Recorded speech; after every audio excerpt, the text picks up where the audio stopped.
The views and opinions expressed in this program are those of the participants and do not necessarily reflect the views of BronxNet or the program underwriters.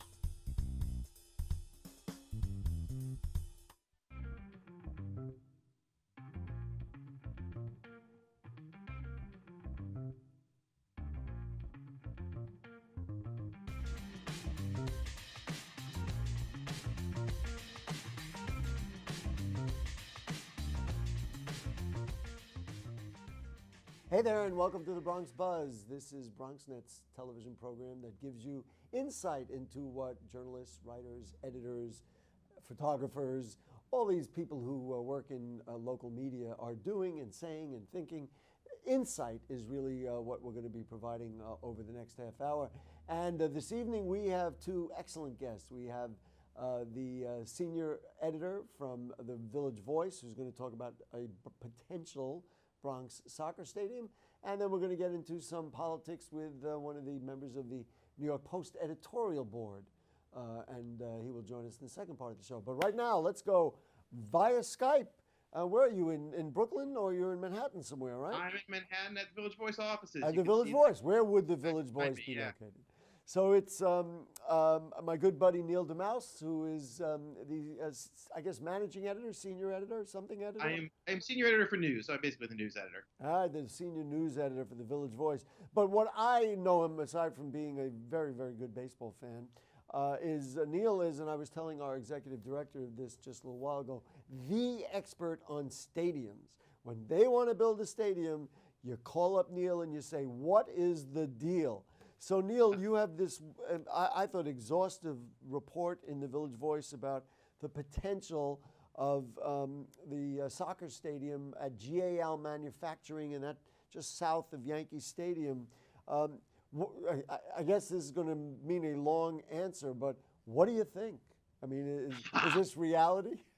That's a very long answer. I mean, as people who've been following this probably know, NYCFC has been looking at getting a stadium of their own since before there was even an NYCFC, right? So they were talking about Queens and Flushing Meadows Park. They were talking about over by Columbia University's athletic fields at one point. They were talking about, I think, down by Pier 40 in Manhattan, just all over the place, and including an earlier attempt at this site, right, where GAL Manufacturing is, but also people probably know it better as the Triangle Garage building, right? That building that was just south of where the old Yankee Stadium was, and is that sort of 3-4 story garage building that's been there since the 70s.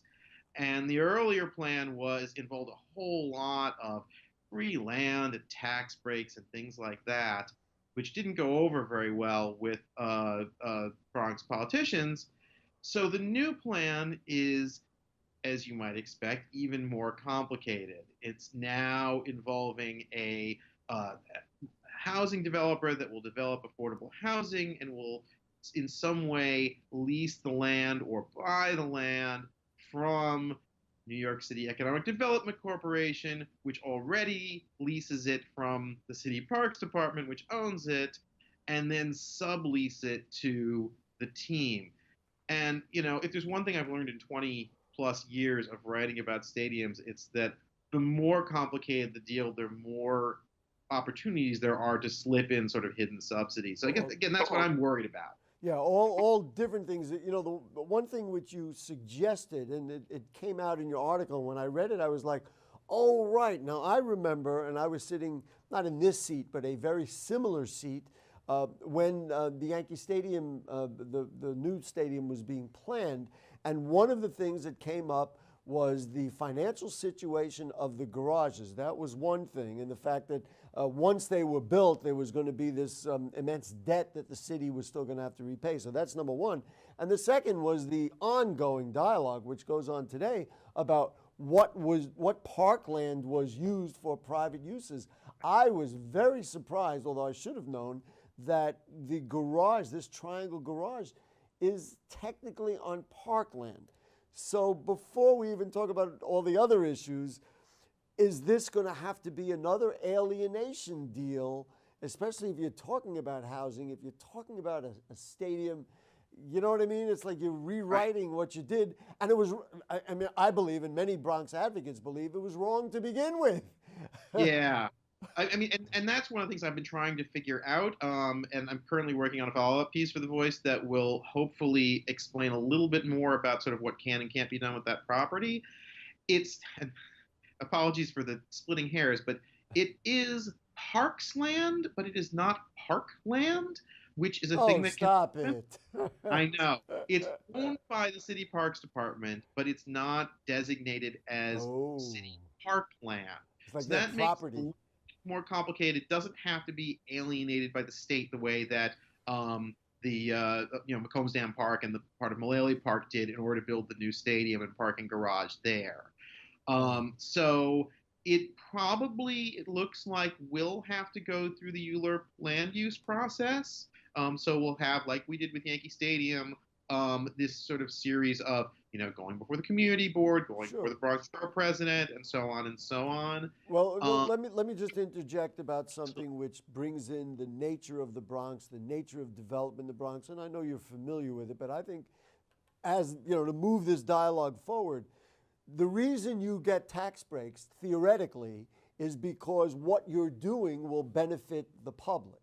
And there was a different set of politicians at the time who advocated for the Yankee Stadium. What is the Bronx getting out of the stadium? That's another whole thing. The dialogue, which now you say includes housing, which is logical that Bronx electeds and officials would propose that. What is the perception of, number one, the amount of tax breaks are going to be needed, and number two, what is the Bronx getting in return from that other than the honor of housing a soccer team? Right. That's the big question is it going to pay taxes, right? Is the stadium going to pay taxes? And then is the rest of this development going to pay taxes? And we kind of don't know. There are some restrictions on the property going back to those parking garages, right? And if you remember all the debate about the bonds for the parking garages, yep, and I remember totally. The bondholders would have to pay taxes. I have to say, as an aside, when I first started writing about this, again, it's getting to be close to 25 years ago, I never thought that I was going to have to become an expert in tax-exempt bond financing, but it's the kind of thing you have to start to learn to understand in order to understand how these deals work. So because of that, there are provisions about the land that it has to remain tax-exempt because you can't endanger the bondholders for the parking garages. Now, the bondholders for the parking garages, mind you, are already, getting taken to the cleaners because the parking garages aren't generating any revenue because nobody wants to pay $25 enough to park in a parking garage there when they can park down the street at the mall, right? And not to mention that if you actually try to drive to Yankee Stadium, now of course I live close enough so I would never drive there, but if you live in Brooklyn and you drive to Yankee Stadium, you got to really be stupid because you're on that Deegan an extra hour and a half each way to start, aside from all the money and everything else. So, yes, you're right. As opposed to other stadiums, I'll bet you would not miss those garages as much. Well, and that's really what part of this is coming down to, right? Is that in the initial deal, the city had to provide a certain number of parking spaces for the Yankees because the Yankees thought we need all this parking for these people who are going to be coming down from Westchester and Connecticut and things like that, right? So that's a lot of the reason why so much of the parkland was taken, was not just for the stadium, but for all the garages that needed to be added. If you go back to the 80s, that's what George Steinbrenner wanted, was even more than a new stadium. He wanted more parking, right? So what happened was, as soon as the new stadium opened, they opened the new Metro North stop, and they realized, oh, nobody wants to drive to Yankee Stadium if they don't have to, and now you can take the Metro North train. So that's another way of getting there, and we don't need all these spaces. So the Yankees, who are part owners of NYCFC, are suddenly thinking, well, we can say, well, we're going to, back off on our demand and say we're willing to give up all these parking spaces if you let us have it as space for a soccer stadium. Is the mood in the city right now, and as I said, in a different time period, maybe the previous generation of Bronx politicians, I would know the answer. But right now, is the mood in the city that it's willing to give like big tax breaks for a soccer team? My guess is the outcry from Bronx communities would be significant if that were to happen. Well, and I think this is one of the reasons you're seeing this affordable housing component get involved, right? Because if there's one thing we've seen from the current mayor and the current city council, it's that if something includes an affordable housing component, that suddenly increases the chances that it's going to fly. And we're starting to see it's, in other parts of the country as well. Up in Worcester, Massachusetts, we just saw a minor league stadium to lure the Red Sox AAA team from Pawtucket get approved, at least tentatively, by the city manager. So it has to go before the council, but it looks like it'll get approved. And the way they got that approved was it's not just a stadium, it's also a development with housing and hotels and things like that. So I think that there's kind of a trend nationwide to muddy the waters a little bit around stadium development to say, well, it's not really a stadium. It's really this other thing that a stadium comes with it. But the stadium clearly is key because the stadium is what the Yankees want, and the Yankees need to sign off on this in terms of lifting that parking requirement in order to free up the land. So it's a multiple-step process. The current Yankee Stadium is separated, isolated from the community, physically and otherwise. There's no question about it. I have never been to Camden Yards. I was recently at the Pittsburgh Stadium. I forget which, PNC Park. I think. Yeah. I've been to Citizens Bank Park, but the Pittsburgh Stadium would be the best example of a stadium that's integrated somewhat into the community. There's not a lot of housing around there, but you get the sense that you're, kind of within the city. It's by the river and all that. To me, for this to be a successful project, you need to integrate it with whatever housing you build and anything else.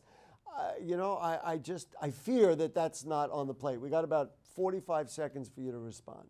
Sure, really quickly. It's difficult to do that in large part because, especially with soccer, you're talking about a place that's going to be in use maybe 20, 30 days a year, right?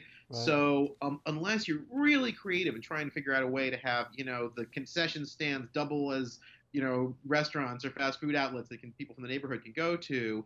Well, what about having high school and college teams play on there? I mean, that would be a big benefit.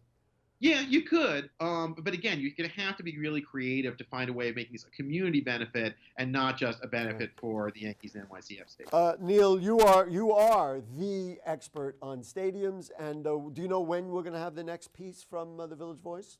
I was working on it today. My guess is it'll be early mid next week, probably Tuesday or Wednesday. Listen, we're going to invite you back because you're the only one who really knows the truth.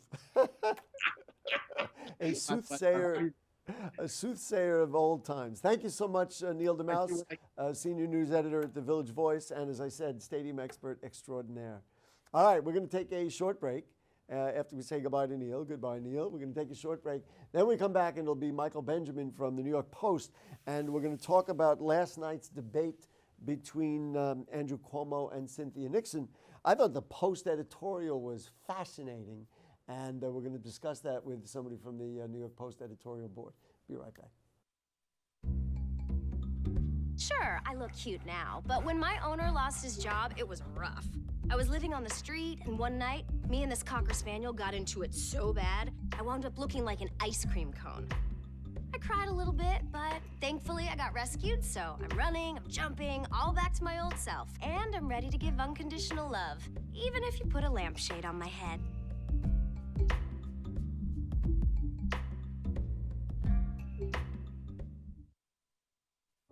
It's not always easy being a dad. Do you have panda asthma too?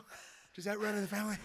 This is the home of the most priceless kung fu artifacts. But when you make an effort, Dad, we're not supposed to touch anything. Oh, sorry. Go along, son! it's always worth it. Whoa! Master! The smallest moments can have the biggest impact on a child's life. Take time to be a dad today. I am gonna get you. I'm gonna get you. Call 877-4DAD-411 or visit fatherhood.gov to learn more.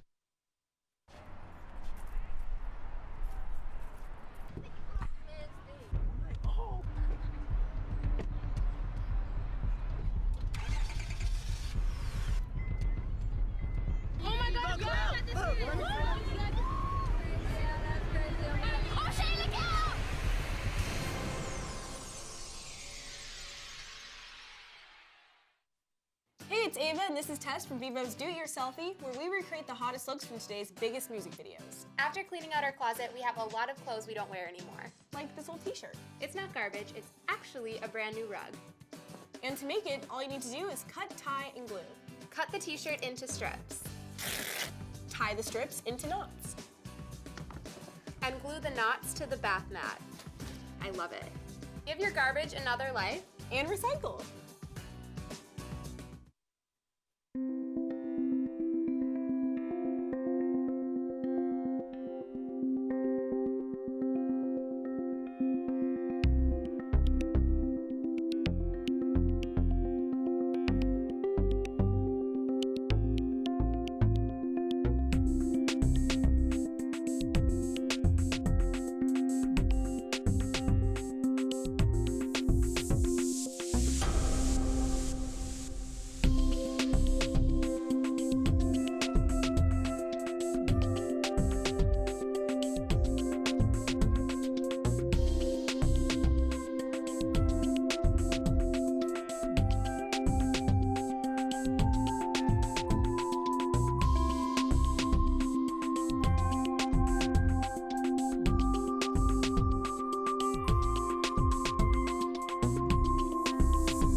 Back with you on the Bronx Buzz. I hope you appreciated that last segment.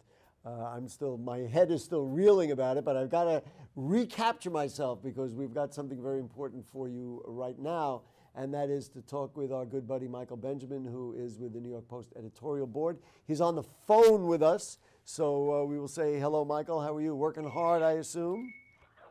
Yes, I am, Gary. Working very hard. Did you see the debate last night? Yes, I did. And I made an extra effort to be home to catch it last night on New York 1. I'm just curious, and this gives everybody some insight into process. So when the New York Post editorial board puts out a editorial that says Cuomo completely flopped in the Democratic debate, is that something that you necessarily agree with, or it's done by acclamation? I mean, how do they determine to make that, or did you have any input, or, you know, I'm just curious about the process. I had no input on that one. I only have input on editorials that I actually helped to draft or research. Okay. So before I ask you about But the editorial represents the newspaper. So the editorial board is not the individual. It's representing the interest and the opinion of the newspaper. Of the newspaper. I got that. So let's get to the interest and opinion of Michael Benjamin on the editorial board. What do you think? Do you agree with that editorial, that Cuomo flopped in the Democratic debate? Well, he's the front runner, and he didn't do the things that a front runner ought to do, and who has a record to run on. He seemed, as the editorial pointed out, he seemed to be tentative. He didn't go to his strengths right away, and while she was zinging him all the time, he didn't seem to have the right responses to her. Did you get the sense, and I definitely had the sense, that rather than do exactly what you just talked about, you know, present himself somewhat stately as the governor of New York State, et cetera, somebody with experience, legislative experience, that he kind of allowed himself to get into this kind of snippy back and forth rather than, you know, a lot of times an incumbent will avoid that sort of thing, but he almost like took the bait. I mean, is that a way to characterize it? Yes, I mean she's definitely in the past few months has gotten under his skin. I mean, you know, I used to joke a few months ago that if you wanted a policy implemented by the governor, just have Cynthia Nixon endorse it. Talk to me.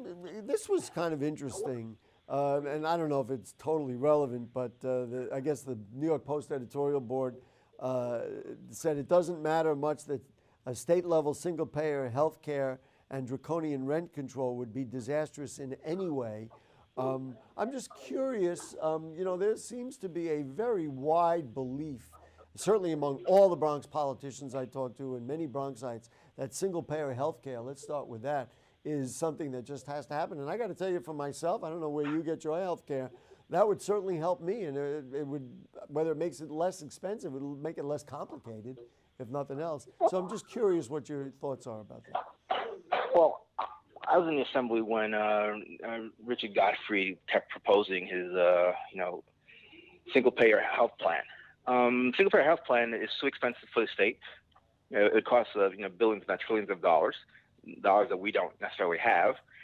And the Romney care that they want to base it on wasn't entirely that successful in Massachusetts.